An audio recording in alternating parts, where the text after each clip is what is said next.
BNP chairperson ও সাবেক প্রধানমন্ত্রী বেগম খালেদা জিয়ার রোগমুক্তি কামনায় চাঁদপুরের মতলব উত্তরে খতমে কোরআন, মিলাদ ও দোয়া মাহফিল অনুষ্ঠিত হয়েছে। মতলব উত্তর উপজেলার গজরা ইউনিয়ন ও সহযোগী সংগঠনের উদ্যোগে উপজেলা শিল্পকলা একাডেমি মাঠে এই দোয়ার আয়োজন করা হয়। অনুষ্ঠানে প্রধান অতিথি ছিলেন সাবেক মন্ত্রী নুরুল হুদা ছেলে, জেলা বিএনপির যুগ্ম সাধারণ সম্পাদক ও চাঁদপুর 2 আসনে বিএনপির মনোনয়ন প্রত্যাশী তানবীর হুদা। প্রধান অতিথির বক্তব্যে তিনি বলেন, বেগম খালেদা জিয়া বিশ্বাস ও আস্থার নাম এবং বাংলাদেশের জাতীয় ঐক্যের প্রতীক। দেশের মানুষ যখনই অধিকার থেকে বঞ্চিত হয়েছে তখনই বেগম জিয়া অধিকার হারা মানুষের পাশে দাঁড়িয়েছেন। শত অত্যাচার নির্যাতনের পরেও দেশপ্রেমের টানে তিনি দেশ ত্যাগ করেননি। এ সময় বেগম খালেদা জিয়ার সুস্থতা ও দীর্ঘায়ু কামনায় সকলের দোয়া কামনা করেন তিনি। অনুষ্ঠানে বিএনপির বিভিন্ন পর্যায়ের সহস্রাধিক নেতাকর্মী উপস্থিত ছিলেন। পরে মিলাদ ও দোয়া শেষে উপস্থিত সকলের মাঝে তবারক বিতরণ করা হয়। সালে 1/11 হলো সেই মঈনুদ্দিন ফখরুদ্দিন সরকারের সময় বেগম খালেদা জিয়াকে আবারও জেলখানায় বন্দী করা হলো।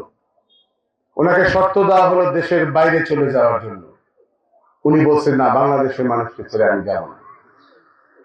ওনাকে বলা হলো, আপনি আমাদের সাথে একটা আন্ডারস্ট্যান্ডিং করে নেন, তাহলে আপনাকে 2008 সালে প্রধানমন্ত্রী করা হবে। উনি বলছে, কারোর সাথে কোনো অন্যায় আপোষ করে আমি কোনো কিছু হব না। যার ফলশ্রুতিতে 2008 সালের নির্বাচনে কি হয়েছিল সেটা আপনারা জানেন। তার আগে আমাদের নেত্রী যে বাড়িতে থাকতেন, ক্যান্টনমেন্টের সেই স্মৃতি বিজড়িত বাড়ি, যেখানে শহীদ রাষ্ট্রপতি জিয়াউর রহমান সহ ওনার 2 সন্তান সহ ওনার সারা জীবনের স্মৃতি,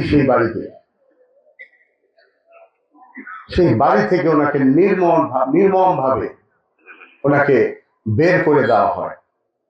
একজন বয়োজ্যেষ্ঠ নারী ছিলেন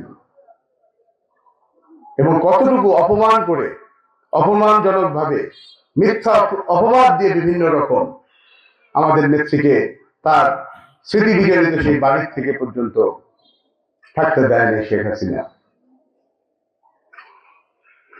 আমার নেত্রী বের হয়ে সাংবাদিক সম্মেলন করেছিলেন।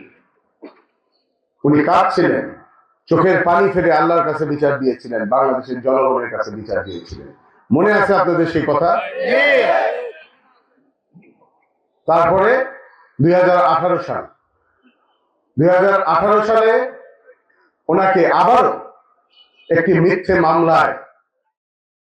Report Suman Ahmed, NNTV, Chandpur.